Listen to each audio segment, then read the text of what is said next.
How's it going, lovebirds? You are now tuned in to the podcast that brings you real relationship advice from real relationship experiences. I'm your host, Derek Brown Jr., and on today's show, the Good Relationships Podcast, episode 38, I have a very special guest for you guys.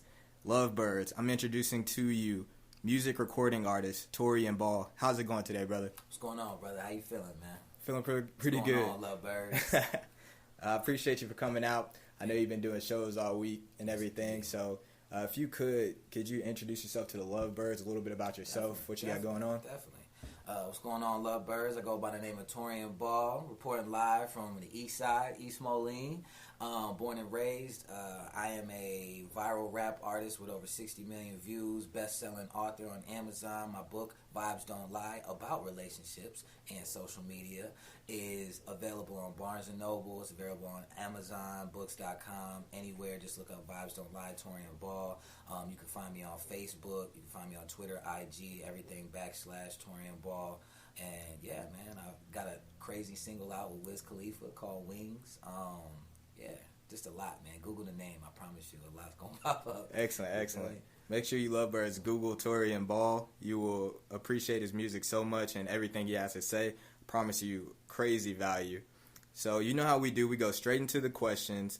So Torrian, my first question for you is, what would you say has been noticeable pros and cons from the use of social media? I feel like on the pro side of things, it gives a platform for people from small areas to get their thoughts out to the world, to get their name out to the world, to get their face out to the world. I think that it connects people from all over the world with similar views, similar, mind states. And, I just feel like it shows you that life could be a lot worse as well, you know what I'm saying? And on the con side of social media, a lot of ignorance. Negativity naturally spreads 1,000 times quicker on social media than the positive things. What else with negativity and the cons of social media? A lot of temptation, you know what I'm saying? Back in the day,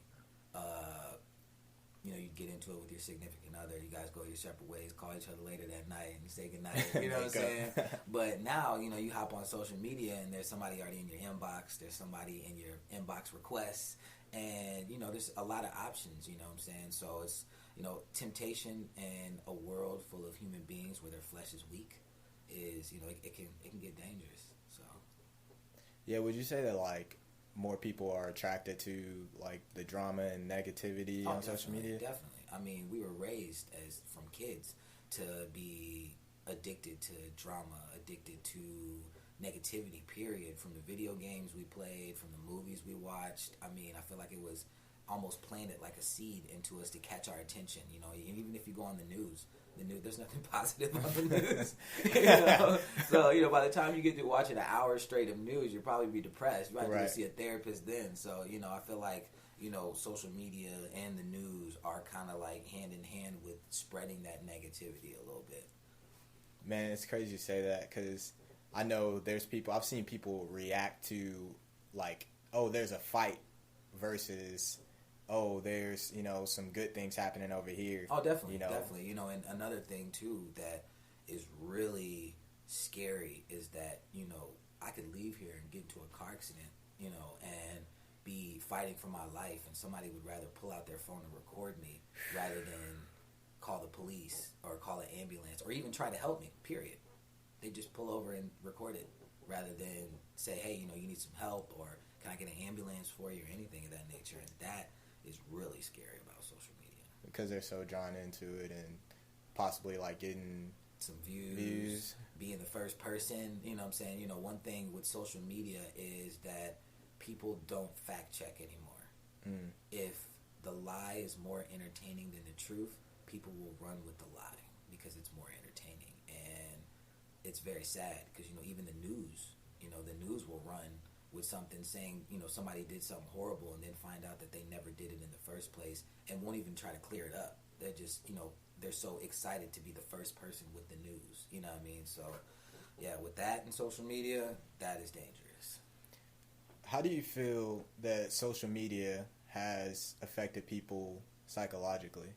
I think psychologically it has created a stronger presence for people to want to feel accepted. They want to feel like people have the same mentality as them. They feel like they want people to accept them. Like, say, you put on a nice outfit, and to you it looks nice, and that should all be the only thing that matters. But then they'll take a picture of themselves, post it on the internet, and wait for people to like it to get approval that outfit is nice. To get a feeling? Yeah, to get that feeling, and not just that, but, it's really has, it makes people not want to say what they feel. They want to make sure people see what they want them to see, hear what they want them to hear, rather than really speaking from the heart. And I feel like that's what made my whole rise on social media so real, because there's nobody being authentic anymore. Everybody's got filters on their words, on their pictures, everything. And when you finally run across somebody that's going to tell you like it is, you pay attention. Right. Hence, that's how Cardi B built her name. Right. She was ratchet for sure, but she was real about it. She was unapologetically herself, and in a world of social media, that's so hard to find right now. Wow. So would you say that like majority of people who are posting these like photos of them doing whatever, do you feel like they're just lacking authenticity?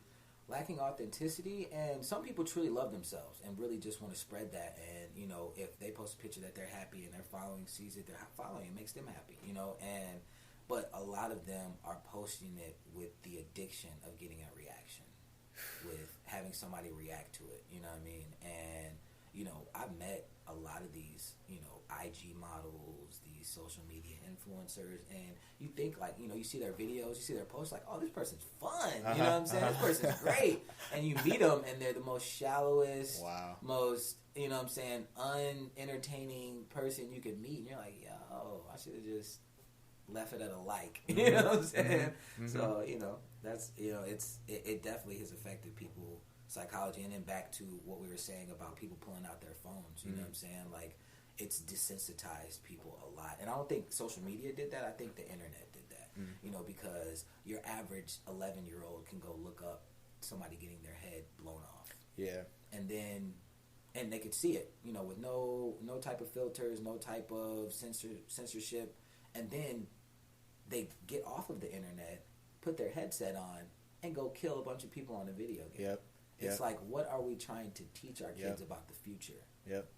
And these kids start playing Call of Duty at 8, 9. Yep. So, like, I was with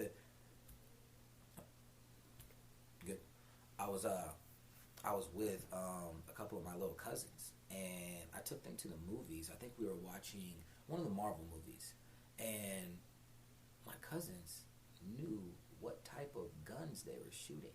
Oh, seriously? And knew what type of artillery it was. So they're like naming out AR-15, Yeah, oh, that's an AR-15. Oh, what? Ballistic. Are you kidding me? You know exactly what type of gun it is? Yeah, I use it on Call of Duty. Whoa. I was like, yeah, this is definitely training our kids in a whole different perspective. And they're just desensitized. They don't, like, the youth, the younger generation, a mass shooting, oh, too bad. Somebody got killed, horribly. Oh man, that's wild. That's it. There's no sympathy or empathy at all. So yeah, people aren't really caring unless it happens to them necessarily. And another thing too, I want to put out there for social media, and anybody listening, especially you lovebirds out there, if you are having a problem with your loved one or your significant other, don't post it on social media.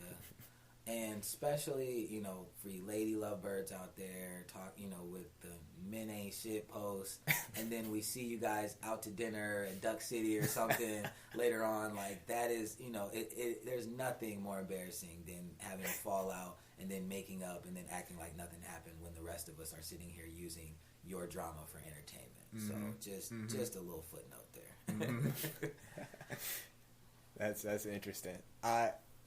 I know you didn't mention this, but I know you feel the same way about people putting in like certain rap artist music in their mind too, along with the guns, along with the just the social media drama. So like, what I like about you is that you're not promoting the same kind of stuff. Like, you're promoting something more positive. Could you speak a little bit more about what you do? Yeah, my music is more about empowerment. My music is more about love. My music is more about pain. I talk about, I don't talk about the killing. I don't talk about the death. I don't talk about shooting people and all of that and, out here, sleeping with multiple women and stuff like that. I talk about the effects of it because I've been on both sides. So, I've seen a dead body. I've touched a dead body of somebody I loved. And words can't describe that type of feeling. And, for these rappers that are talking about, shooting ops and, hitting bops and all of that, like, it's, they talk about these things and there's no medium. All you have is the extreme shooting, killing people, having sex with multiple women, not caring. But then you have this super depressed emo rap that's out that's very popular right now where, yes, these people are super depressed, they're heartbroken, and then they're talking about this stuff too, and there's nobody talking about the whys or what's or recovering from these things. It's just, I want to die or I want to kill someone. Right. There's nobody talking about the pain and processing these emotions, and I feel like my music helps you process those emotions. I feel like what makes me special is that I want to talk about cheating from a male and female perspective, and what you can do to get past it and to move forward with your life. If you've had somebody die, or you've known somebody that got killed, I want to talk to you about the pain that you're feeling right now. I want to talk about the memories and moving forward with a positive mindset, you know what I'm saying? And that is what makes me different from the rest of these artists out there, because I feel like they're just talking about one thing. And even the conscious J. Cole's, your Kendricks, they're speaking on these things, but they're treading very carefully around it. And what makes my music different is that I take a universal approach to it and make you just understand it by telling you straight like it is. And I feel like that's the difference, though. And so you definitely believe that that's what we need more of, telling it like it is. Oh, yeah. Don't sugarcoat it. Definitely. There's a lot of filters out here, man. There's a lot of, it's a lot of make-believe. It's a lot of, glitz and glamour and smoke and mirrors, man. And nobody wants to tell you what's on the other side. And I feel like that's what God put me here for, is just to create the conversation and to change. I feel like, a lot of people say, you have this huge women following. Like, why do you cater to women more than men? It's because statistically, women are raising our men now. And if I can get into the minds of these women and get these women playing this music and having this mentality with this music while they're raising these young men in these single mother households, then that message is going to get spread to these children at a very early developmental age, and I can change the mindset of these young men that are going to be growing up into this next world. And I feel like that's truly why God wanted me to do the things that I do and speak to the music and to the fans that I do. Yeah, no, that would definitely create positive change. Definitely. I definitely agree.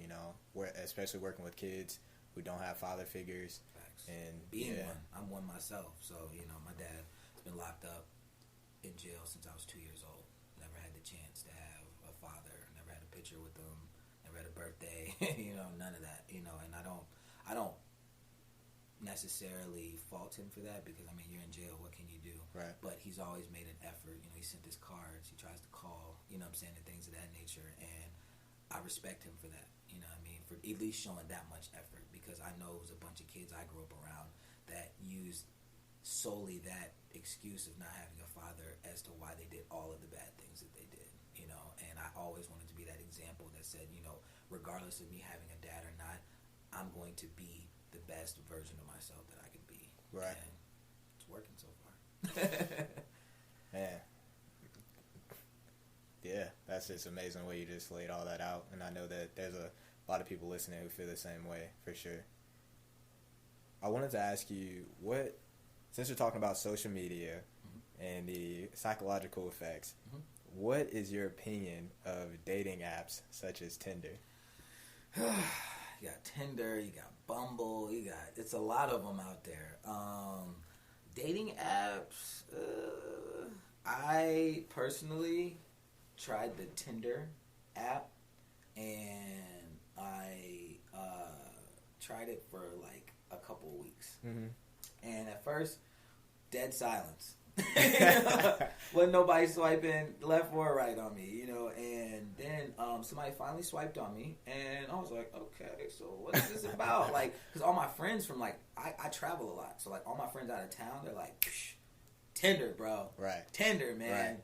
Make it happen. You know, you're in recovery mode. You're fresh out of a relationship. Mm-hmm. Like, you know, this is your spot right here. You're gonna flourish. And I was like, I don't know. And like, I met up with somebody out when I was in LA, and we got together. We hung out. You know what I'm saying? And we just chilled. Like, it wasn't anything sexual. And I was like, okay, this is kind of cool. Right. And then I came home to the Quad Cities. It's different. And different you know, I you know, updated some photos, you know, and threw my Tinder back out there and made it, you know, back live. And I met a girl, and you know, we talked real briefly, and then we met up, and she was like, "So, are we gonna do it now or what?" And I was like, "Whoa, like." I just, you know, I thought we were just hanging out, you know what I'm saying? Like, my last experience wasn't like this. And she was like, well, I said that I wasn't looking for a relationship and I just wanted to have fun. Like, did you not get the picture? And she was, like, really aggressive about sleeping together. And we did sleep together. Right. I took it. But at the same time, it was like, you know, and then, like, after it was over, she was like, all right, cool, you know, I'll hit you up sometime. And, you know, yeah, we'll see each other around. And I was just like, oh. Okay. All right. And, you know, at first it was like a fun, like exhilarating feeling. And then it was just a feeling of pure loneliness. Because I was just like, you didn't like me or ask me too many questions about myself or anything. Like, I was like, is this how women feel? Like, when a guy, like, you know, pursues them and then, like, after he hits it, like, hit it and quit it? Like, is this the hit it and quit it feeling? Right. And I didn't like that feeling, man. I didn't feel like, you know, that chick deserved my time or my effort, my energy, or anything sexual. But she was a beautiful girl, and that's what really confused me. And, you know, I later on found out that a lot of the beautiful chicks are, you know, as long as the guy fits this description, has this car, his own place, his, you know, job, money, and stuff like that, as long as he fits the description and they're not looking for anything, like, these females, like, these fuckboys out here turn these girls to some savages, man. And, yeah, man, I for anybody that would be out there using these dating apps, use it with no intention of finding love.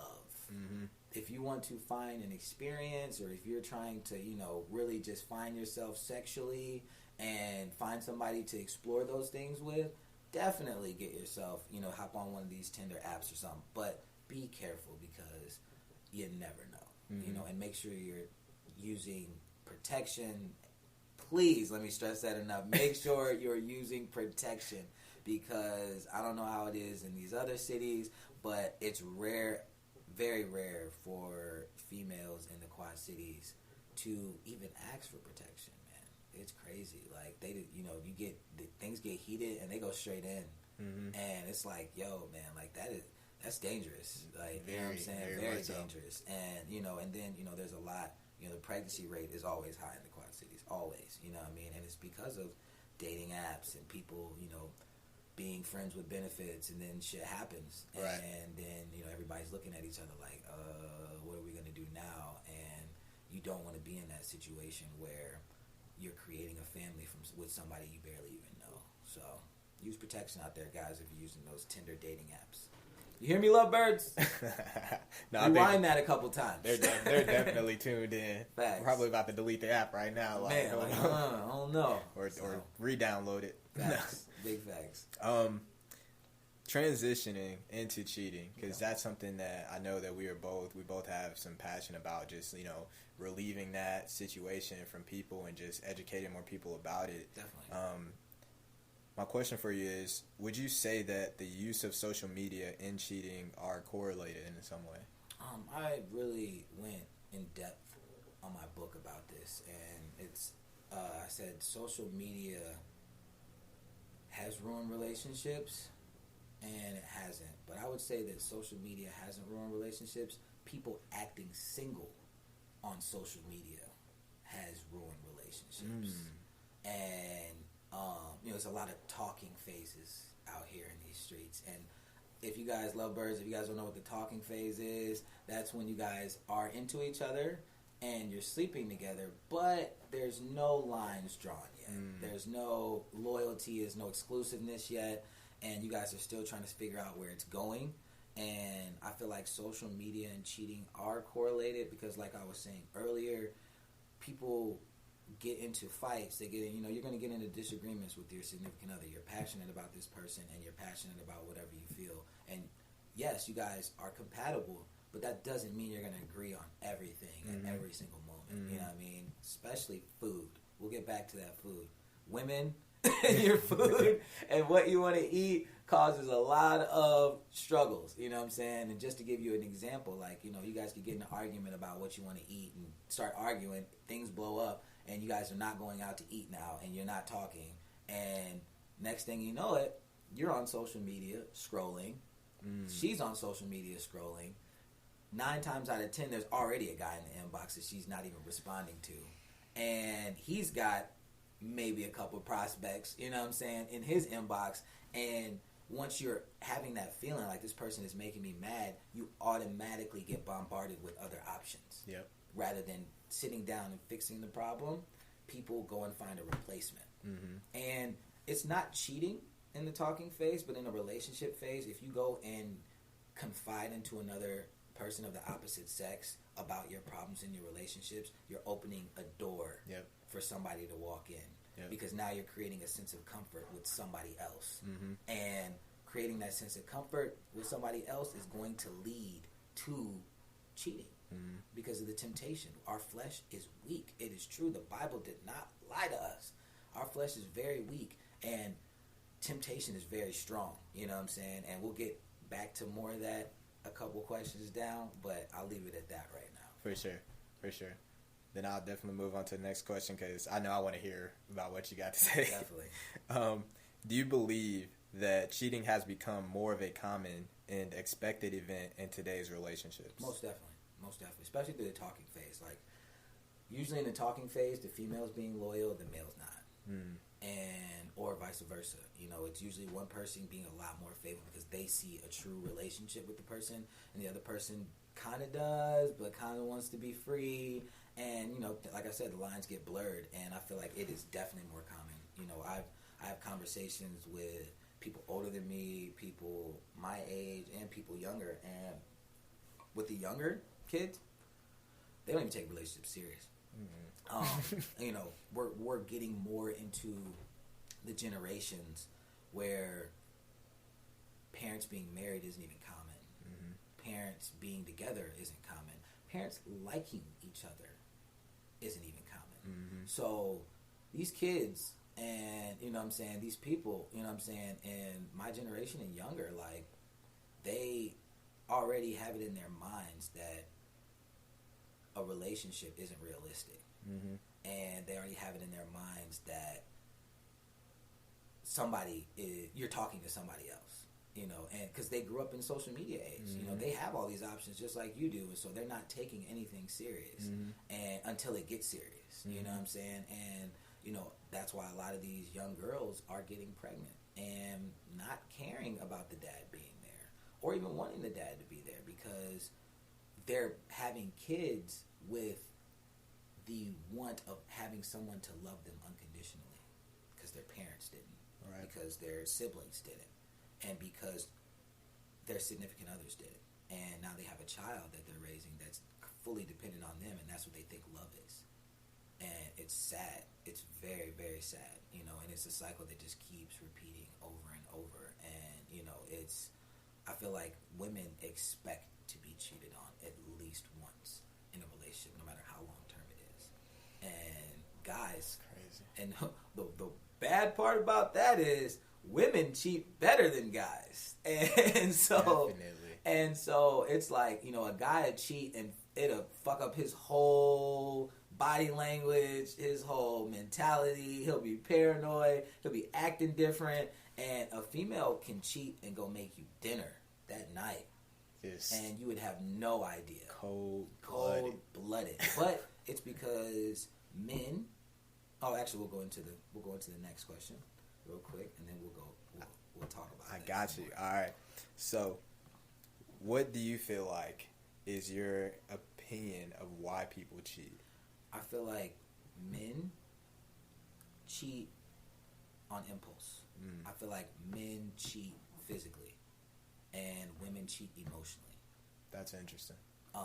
Men, we're naturally sexual beings. We naturally have this urge inside of us to procreate at all times because that we're men. You know, we have something that points outward, you know, and we stick it in things. And, you know what I'm saying, men naturally just, you know, we have a lot more testosterone going on there. So it's just like men, you know, when they get put in a situation of temptation, you know, they're going to take that temptation off of impulse and not really be thinking about all the people that's going to be affected.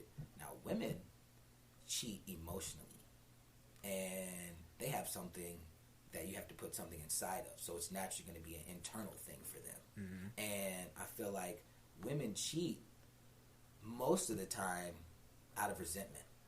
Wow. And it could be resentment because the man cheated early in the relationship or cheated at some point in time, or because the man is not providing something that she has desperately explained that she needed in the relationship. Right. And she'll try first and try to get you to kind of recognize, like, yo, I really need this, or I need you to be doing this or doing that. And once her faith in you doing whatever she needs you to do in the relationship is lost, that's when her curiosity comes. That's when that wall, that non-response to all of these inboxes, because there's constantly thirsty dudes. It doesn't matter if you're a good-looking girl, bad-looking girl. There's a type, there's a guy that you fit his type. You know what I'm saying? And so it's like, with that being said, you know, women will have this wall up. And then once that wall slowly starts coming down, that's when they start responding and saying, you know, I have a man, but, you know, we can be friends. You know, we can talk on here or whatever. And then she starts venting. And as soon as he sees that venting coming in, boom. And, you know, one thing one of my famous quotes, I have a lot of famous quotes on my social media, but it is when the conversation is getting shorter with you, it's getting longer with someone else. Yep, that's for sure. And that is, you know, your tall tale sign of cheating. Like, for a guy, you can just tell in his body language when he cheated. All you gotta do, ladies, reach for his phone. What you doing? If his whole body language, if he literally dashes for that phone, like it's like it's the last thing on this earth that he has a possession of, you know what's going on. You don't have to say anything. You don't have to ask anything. You know what it is. You know, and for a female, you know, if once you see her not caring, you know, when, you know, you cancel plans with her and she's not really bothered by it. When you are, you know what I'm saying, when she starts becoming distant, you know, when you ask, okay, you know, what are we doing later? Oh, I don't know, I might have something going on. But just, you know, a few months ago, she had nothing going on. You know, it was, what are we doing every day? You know what I'm saying? So once you start seeing those changes in her, then you know that somebody else has gotten her attention. And she's, you know, women leave the relationship. You know, you guys could be having the best sex in the world, going on great dates, and she could be mentally somewhere completely different. Yeah. And so, you know, that's why, you know, when women cheat or when women break up, they'll go back a few times, but when they're done, they're done, fam. And there's nothing you can do about it, man. And it's hard because that's when men usually realize how good of a woman they had. And they feel that. They feel it. You feel it in your core. I've been there, bro. I've been there too, man. I've been there a few times, you know, and, you know, I feel like that's why my advice is so good, because I've been cheated on. I've cheated, and I've played both sides of the fence, and I've felt the extremes of both, and that's why, you know, I can share the wisdom that I can, you know what I mean? But I feel like that's why, you know, women cheat emotionally, men cheat physically. Well, my final question for you is just to kind of go off of that. It's, what advice do you have for people like us, for people out there, all the lovebirds who have been victimized by cheating? What advice do you have for them? The advice I have for somebody that's been a victim of cheating is to understand that 9 times out of 10, it's not your fault. 9 times out of 10, it is not your fault. It doesn't mean that you're less than. It doesn't mean that you're not good enough. You're dealing with someone that doesn't know the true meaning of love. And if you're in a relationship with someone and it starts becoming long term, please investigate what type of childhood they had. Yep. What type of parents they had. What type of siblings they had. And evaluate their friends. Because your circle definitely shows you what people are interested in, what people are excited by, and it shows you what type of person you're dealing with. So if you have been a victim of cheating and you want to keep the relationship and you guys want to work this out, then you have to understand the true meaning of why they cheated, why they went out, why they felt the need to go out and cheat, and why they felt like they could get away with it.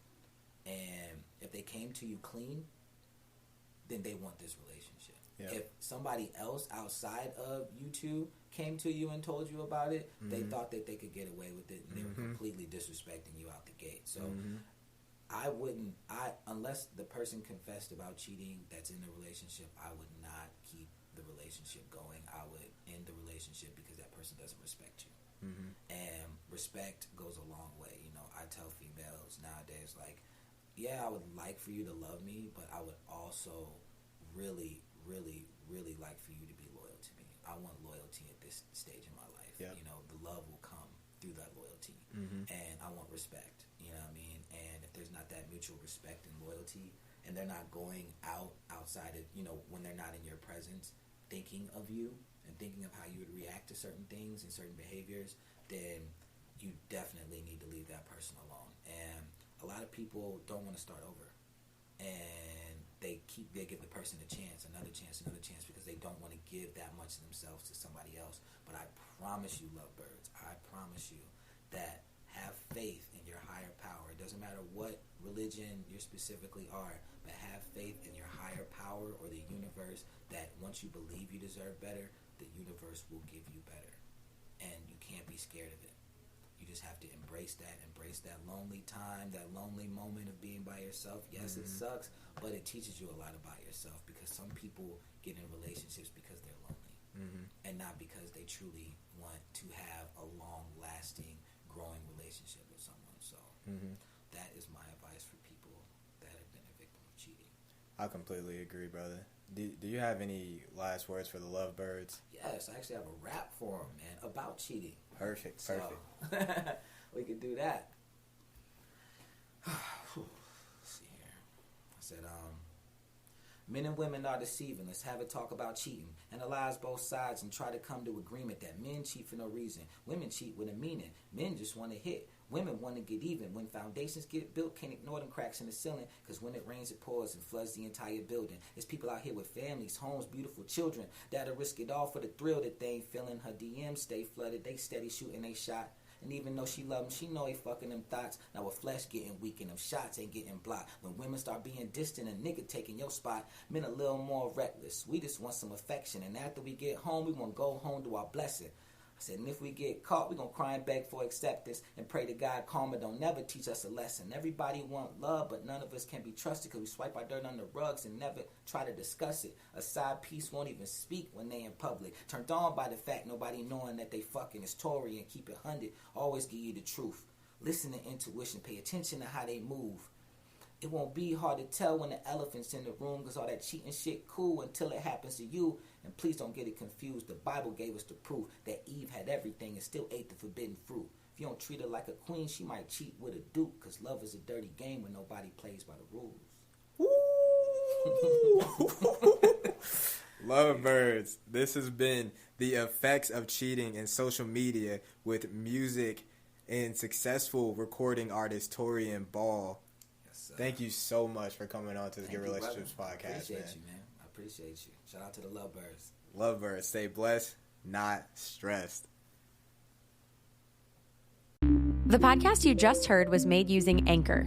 Ever thought about making your own podcast? Anchor makes it really easy for anyone to get started. It's a one-stop shop for recording, hosting, and distributing podcasts. Best of all, it's 100% free. Sign up now at anchor.fm/new. That's anchor.fm/new to get started.